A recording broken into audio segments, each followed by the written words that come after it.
تحریک لبیک کی سب سے بڑی ایک اور کامیابی جو ہے وہ سامنے آ چکی ہے، اور اس کے ساتھ ساتھ آج ہم بات کریں گے کہ تحریک لبیک پر لگائے گئے الزامات، اور اس کے ساتھ ہی ہم یہ بھی بات کریں گے کہ وزیر اعظم جو کہ اس وقت انہوں نے بھی کہہ دیا ہے کہ ہمیں اتحاد کی ضرورت ہے۔ تو ہم یہ باتیں آپ کے سامنے ذرا تفصیل کے ساتھ رکھیں گے۔ اگر آپ کے دل کے اندر تحریک لبیک کے بارے میں محبت ہے، پیار ہے،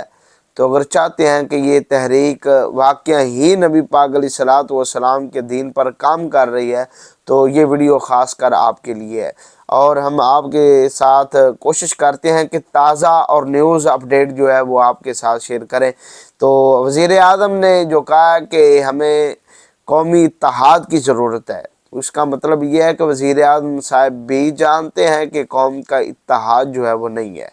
وہ کس وجہ سے نہیں ہے یہ بخوبی آپ جانتے ہیں، اس سے آپ باخبر ہیں کہ جس طرح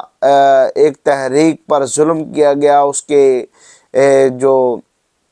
امیر ہے اس کو گرفتار کر لیا گیا، ایجنسیوں کے حوالے کر دیا گیا، اور پھر کارکنان کو، نہتے کارکنان کو گولیوں سے چھلی کر دیا گیا، ہزاروں کو شہید کر دیا گیا، اور پھر جو معاملات ہیں وہ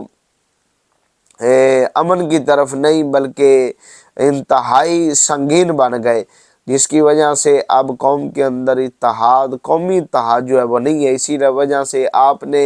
یہ 2-4 دن پہلے جو ٹویٹر پر آپ نے دیکھا کہ پوسٹ ہوئی، تقریباً وہ اب جو ہے سعد رضوی ڈٹا ہوا ہے، اس پر 20 لاکھ کے قریب جو ہے وہ شیئر ہو چکا ہے، اس پر لوگوں نے جو ہے کام کیا ہے۔ تو آپ اندازہ لگا سکتے ہیں کہ کتنی مضبوط یہ جماعت ہے کہ جس کا امیر ہے وہ ایجنسیوں کے پاس ہو، اور اس کو تحریک کو کوئی ہینڈل کرنے والا نہ ہو، لیڈ کرنے والا نہ ہو، اور اس کے علاوہ ہزاروں کارکنان کو شہید کر دیا گیا ہو اور ہزاروں کو ہی جیلوں کے اندر بند کر دیا گیا ہو۔ اس کے باوجود جس تحریک کا سوشل ورک اتنا مضبوط ہے، پھر اندازہ لگائیں کہ وہ تحریک کتنی اندرونی طور پر کتنی مضبوط ہو چکی ہوگی۔ تو ہمارا اس کے ساتھ ہم ایک اور آپ کے ساتھ جو ہے خبر شامل کریں گے کہ شہید روزی خان رحمۃ اللہ تعالی علیہ، جو کہ روزی خان تھے، غازی روزی خان شہید، وہ بھی ہو گئے ہیں کیونکہ جیل کے اندر ان کا بھی انتقال ہو گیا، اور اس کے حوالے سے بھی ہم یہ کراچی سانحہ، اس کے ساتھ ہی کراچی کے اندر جو سانحہ ہوا گل پلازہ پر، اور جس پر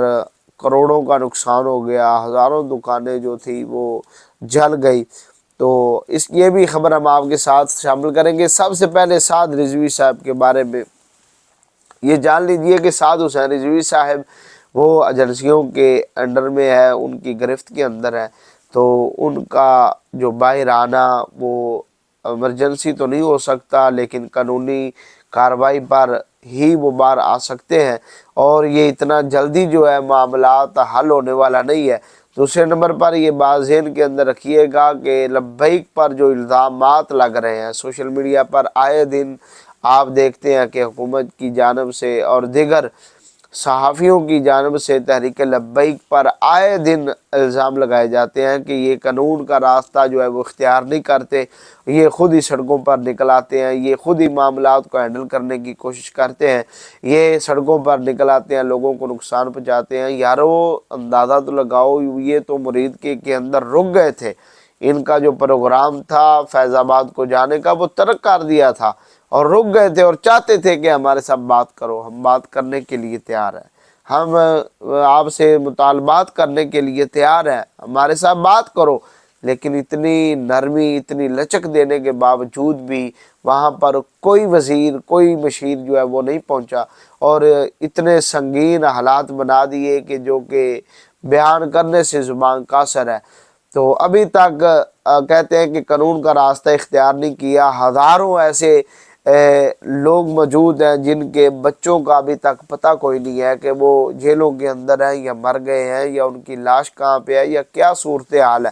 اگر وہ قانون کا راستہ اختیار کرتے ہیں، جیلوں کے اندر جاتے ہیں، تو اس پر کوئی FIR جو ہے وہ درج نہیں کی جاتی۔ جس طرح یہ پچھلی میں نے ایک ویڈیو بنائی تھی کہ ایک بچی ہے، کہتی ہے کہ میرے باپ کی ڈیتھ ہو گئی ہے اور ہم اس کی لاش لینے کے لیے گئے تھے، تو وہ کہتے تھے کہ آپ پہلے یہ ہم سے وعدہ کریں، قرآن پہ ہاتھ رکھ کے قسم دیں کہ آپ کسی بھی تھانے کے اندر FIR جو ہے وہ درج نہیں کرائیں گے، تو اسی لیے پھر ہم آپ کی باپ کی جو لاش ہے وہ دیں گے۔ اندازہ لگا سکتے ہیں یہ کہ کتنے سنگین حالات بن چکے ہیں ملک پاکستان کے۔ اور تحریک لبیک کے حوالے سے ہم آپ کو خبر دینا چاہتے ہیں کہ جو سوشل میڈیا پر افواہیں پھیلائی جا رہی ہیں کہ سعد رضوی کا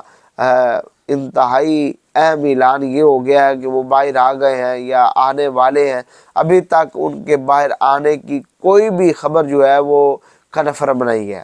کیونکہ وہ قانون کے ہاتھ میں ہے اور قانون کے مطابق ہی کارروائی کی جائے گی اور پھر ہی وہ باہر آئیں گے۔ ابھی تک ان کے بارے میں کوئی جو ہے مثبت خبر جو وہ ہمارے سامنے نہیں آئی۔ اسی لیے ہم آپ کو ایک اور اہم خبر یہ دیتے ہیں کہ جو سوشل میڈیا پر پروپیگنڈا کیا جا رہا ہے، آپ اس سے محفوظ رہیں اور مرکز سے آپ تابع رہیں۔ جو بھی اعلان ہوگا سید سرور سیفی صاحب آپ اعلان کریں گے، بلکہ آپ نے خود کو محفوظ رکھنا ہے۔ حکومت کے بارے میں کسی قسم کی کوئی بات جو ہے وہ آپ نے نہیں کرنی۔ انشاءاللہ جو بھی معاملات ہیں وہ بہت جلد درست جو ہیں وہ ہو جائیں گے، اور ملک کے امن کو آپ نے ملحوظ خاطر رکھنا ہے کہ ملحوظ خاطر رکھتے ہوئے آپ نے تحریک لبیک کے لیے دعا کرنی ہے کہ اللہ پاک جتنے کارکنان جو ہیں جیلوں کے اندر ہیں یا جو شہید ہو گئے ہیں، اللہ پاک شہیدوں کی مغفرت فرمائے، درجات میں بلندی فرمائے، اور جو ناحق قید ہے رب کریم انہیں رہائی عطا فرمائے۔ اسی کے ساتھ ایک اور خبر ہم آپ ایڈ کرنا چاہتے ہیں کہ سہیل افریدی اگلے دن اس کا بھی ایک پیغام جو وائرل ہو رہا ہے، وہ کہتا ہے کہ یہ تحریک لبیک پر جو ظلم کیا گیا اس پر ہم خاموش نہیں رہیں گے۔ اگر خاموش رہے تو پھر ایک نہ ایک دن ہم پر بھی یہ ظلم جو ہے وہ کیا جائے گا، یہ آگ جو لگی ہے ہمارے گھر تک بھی یہ پہنچ جائے گی۔ اور عمران خان جو ابھی جیل کے اندر موجود ہے، اس کا بھی یہی موقف ہے کہ یہ ظلم ہے اور ظلم جو کیا گیا ہے یہ ناقابل برداشت ہے۔ تو پیارے ناظرین، سعد حسین رضوی صاحب جو کہ فی الحال حکومت کی گرفت کے اندر ہیں، انس حسین رضوی صاحب اور مکمل مرکزی جو شورا ہے چند کے علاوہ باقی تمام کی تمام وہ ایجنسیوں کے انڈر کے اندر ہے، گرفت کے اندر ہے، تو جب ہی وہ باہر آئیں گے تو انشاءاللہ پوری پھر ہمارے اس پلیٹ فارم سے آپ کو نیوز اپڈیٹ جو ہے وہ سننے کو ملے گی۔ انشاءاللہ وہ وقت دور نہیں ہے جب اللہ پاک مہربانی فرمائے گا اور دین جو ہے وہ تخت پر لازمی آپ کے رہے گا۔ انشاءاللہ ہمارا زندگی کا مقصد ہے کہ دین کو تخت پہ آ جائے۔ دین جب تخت پہ ہوگا تو پھر یہ جو ناانصافیاں ہیں، جو مسلمانوں پر ظلم ہے، دیکھیں نا فلسطین سے ہمارا رشتہ گیا، لا الہ الا اللہ، یہ رشتہ صرف لا الہ الا اللہ کا ہے۔ آج بھی فلسطین پر ظلم و ستم ہو رہا ہے، آج بھی ان پر ظلم ہو رہا ہے، لیکن کوئی زبان جو ہے ان کے حق میں ابھی تک کوئی آواز جو ہے وہ اٹھ نہیں رہی، اور ان پر ظلم جو ہے وہ آئے روز بڑھ رہا ہے، وہ کم نہیں ہو رہا۔ تو اسی لیے جو دبنگ آواز تھی اس کو دبا دیا گیا ہے۔ فلسطین کے حق میں جو آواز بلند ہوتی تھی اس آواز کو مکمل طور پر بند کرنے کی کوشش کی جا رہی ہے۔ تو ہم دعا کرتے ہیں کہ اللہ پاک ملک کے لیے آسانیاں پیدا فرمائے اور ان تحریک کو رب العالمین کامیابیوں سے نوازے۔ یہ تحریک لبیک کی بہت بڑی کامیابی ہے، جس سے ملک کا وزیر اعظم بھی کہہ رہا ہے کہ ہمیں قومی اتحاد کی ضرورت ہے۔ تو وزیر اعلیٰ پنجاب بھی یہی چاہتی ہے۔ تو کتنا ظلم ہو گیا، کتنی لاشیں جو ہیں وہ زیر زمین بوس ہو گئی، کتنی ماؤں کے لال جو ہے وہ بچھڑ گئے، اور کتنے علماء جو ہیں وہ جیلوں کے اندر بند ہیں۔ ہم سب کے لیے دعا کرتے ہیں کہ رب کریم تمام کو کامیابیوں سے نوازے اور رہائی نصیب فرمائے اور استقامت نصیب فرمائے۔ رب کریم امت مسلمہ کی خیر فرمائے، آمین۔ سلام پہنچے۔